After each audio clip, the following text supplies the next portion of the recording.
Hey guys, yesterday I went to see Spider-Man Brand New Day and I have to say I thoroughly enjoyed it. It's not perfect, but it certainly kicks arse and is one of my more favourite MCU movies of recent years. Now, I will say most of the reason for that is down to Tom Holland's performance. The story itself takes place in real time, roughly 5 years after the events of Spider Man No Way Home, and Peter Parker is now dedicating his life to Spider Man. Nobody remembers who he is. Aunt May is gone, and he is isolated. He is in such a dark and lonely place. He has essentially dedicated himself to being Spider Man, and as a result, his actual persona, Peter Parker, is slowly dissipating. Tom Holland's performance, it's just magnificent. You feel so sorry for the guy. He is just isolated. He has no friends. He has no life bar Spider Man. And it starts to take a toll, both emotionally and physically. His spider DNA seems to be reacting and mutating as a result. To make matters worse, he's facing a new foe in the form of Sadie Sink's mysterious girl who seems to have the ability to hop from one body to another. So, yeah, again, this movie, the stakes are fucking huge. There's more characters, there's more connections to the MCU. And yeah, as I said, it's not perfect, but at world building and making us root for Spider Man, this is fucking aces. And as I said before, Tom Holland is the reason why. We've also got a really interesting cast in. We get John Bernthal's The Punisher. Yeah, you know Spider Man's in a bad place when he's buddying up to the Punisher. And Bernthal's Frank, this was the one I was apprehensive over because I really didn't want them to water down the Punisher. And they did, but not to a super extent. I will say you still got the hard edge of Frank. You still got this really kind of gruff and angry individual.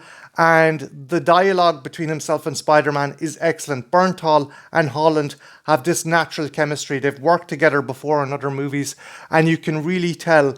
And Bernthal actually approached it more as a big brother, little brother thing, and it works so well. Now, my only issue is near the end, they made Frank a bit too cuddly, but bar that, I think Bernthal gives a really great performance, and he fits, not perfectly, but well enough into the wider MCU. You also have Zendaya as Mary Jane, and at first, I thought that she was very kind of a nothing entity, but as the movie went on, we kind of realized that there's actually a lot of emotional growth in this character. Peter assumed that maybe if he told her, things would go kind of smooth, but this is Spider-Man we're talking about. Things are never easy for Spider-Man. So yeah, that is the emotional core of this movie. Peter trying to reconnect with those that can't remember who he is. And that for me is some of the most heartbreaking scenes in the movie. But you can tell that himself and Zendaya are a couple in real life because there's a lot of chemistry there. There's a lot of electricity and it works so fucking well. The only weak link I would give this movie is Sadie Sink. Now, that's nothing against the actress. I think she's a fantastic actress. If you've seen her in Stranger Things, she kicks ass. If you've seen her in The Whale, she kicks ass.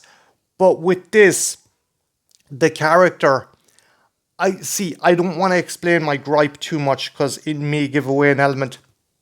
But she is such a detestable character earlier on in the movie that when the movie wants us to root for her and feel sorry for her later on, I just couldn't. And again, that's not down to Sink's performance, that's just down to really unbalanced writing. They expect us to be okay when the character does a heel turn after some of the shit she did, and that just doesn't work well. There is some other small bit parts. They bring back Michael Mando as Scorpion, and he's fun, but he's in it fleetingly. The action is cool, particularly some of the fight scenes involving the hand. Although, from the trailers, you think the hand did play a bigger part. If you ask me, someone literally pulled the hand out of their arse. But yeah, it's pretty cool. The fight scenes are fairly solid. I think they tried and referenced some of the newer Sony Spider-Man games in some of the fight scenes, and that's cool. Younger generations have played those games, so it makes sense. The only other issue I would say is Some of the scenes involving Peter Swinning, some of them are really good, and some of them are just shite. Some of them remind me of the first Tobey Maguire Spider-Man, where it's obviously a green screen in the background. But that said, all in all, the visual effects are cool. You're not going to have kind of shitty visual effects in a huge MCU movie. And I do feel as the movies are going on, Disney do seem to be cheaping out on their effects, and it's becoming more and more apparent. The soundtrack is good. And yeah, all in all, I had fun with this one.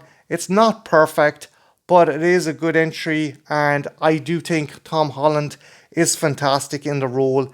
I think he was born to play Spider-Man. There's a likability, there's a vulnerability. And if this franchise is indeed resting on Holland's shoulders, there's no better shoulders for it to rest on. But that's just my opinion. What did you think, guys? Did you see Spider-Man Brand New Day? Let me know what you thought in the comments. And yeah, have a good one. Take care. Bye now.